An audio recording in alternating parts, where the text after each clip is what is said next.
Hey guys, as some of you know, we have an offer on lift kits using Fox shocks. Some of you may not, so I'm going to show you what we're doing.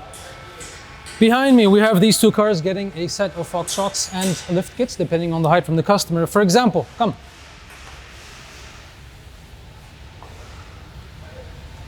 Stock height, Fox 2.0 shocks. Customer wants to retain stock height, stock drivability, but wants better performance. Goes for the Fox 2.0 smooth body shocks. Great for everyday driving, good for off-road.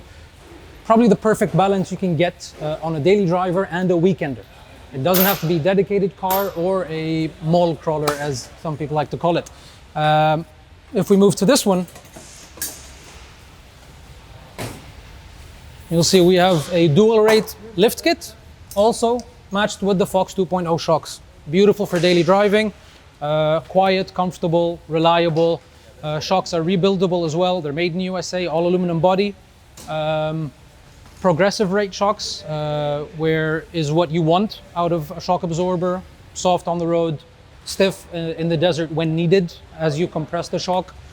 It is the most ideal setup you can have on your Wrangler, matched with a 2.5-inch lift kit.